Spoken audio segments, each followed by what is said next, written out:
આજે ચૈત્ર સુદ પૂર્ણિમાની હનુમાન જન્મ ઉત્સવ નિમિત્તે શહેરના સુરસાગર કિનારે આવેલા હઠીલા હનુમાનજી મંદિર ખાતે વિવિધ કાર્યક્રમોનું આયોજન કરવામાં આવ્યું। આજે ચૈત્ર સુદ પૂર્ણિમા એટલે ભગવાન શ્રી રામના પરમ ભક્ત એવા હનુમાનજી મહારાજનો જન્મદિવસ। આજે સમગ્ર હનુમાનજી મંદિરોમાં હનુમાન જન્મ ઉત્સવની ઉજવણી તેમજ શોભાયાત્રા, સુંદરકાંડનું આયોજન સાથે જ મહાપ્રસાદીનો કાર્યક્રમ યોજાશે। ત્યારે શહેરના સુરસાગર કિનારે આવેલા હઠીલા હનુમાનજી મંદિર ખાતે છેલ્લા 7 દિવસથી અખંડ રામધૂન ચાલી રહી હતી, જેની આજે વહેલી સવારે 5:30 કલાકે હનુમાન જન્મ ઉત્સવની આરતી, ત્યારબાદ સવારે 6 વાગે રામધૂન સમાપ્તિની આરતી કરવામાં આવી હતી।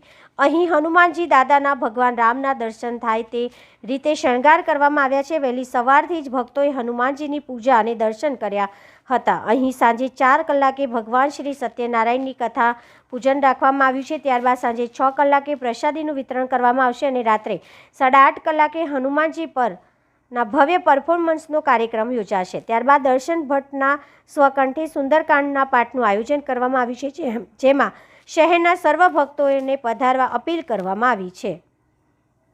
જી, આજે હનુમાન જન્મોત્સવ છે, હઠીલા હનુમાને શું કાર્યક્રમ રાખવામાં આવ્યા છે? જય સિયારામ। વર્ષોથી વડોદરા ખાતે હનુમાન જન્મોત્સવના પહેલાં 7 દિવસથી ને હનુમાન જન્મોત્સવના દિવસે 7 દિવસ પૂરા થાય છે, પણ 24 કલાક શ્રીરામ જય રામ જય જય રામની અખંડ રામધૂન રાખવામાં આવે છે।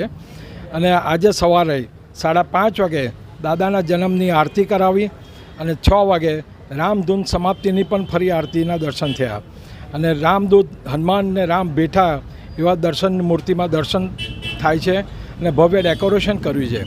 આજે સાંજે 4 વાગે સત્યનારાયણની મહાપૂજા રાખવામાં આવી છે અને 6 વાગે એનું પ્રસાદનું વિતરણ કરવામાં આવશે અને રાત્રે 8:30 વાગે મહાબલી હનુમાનનું એક ભવ્ય પરફોર્મન્સ છે અને ત્યારબાદ દર્શન ભટ્ટના કંઠે સુંદરકાંડના પાઠનું આયોજન કરવામાં આવ્યું છે।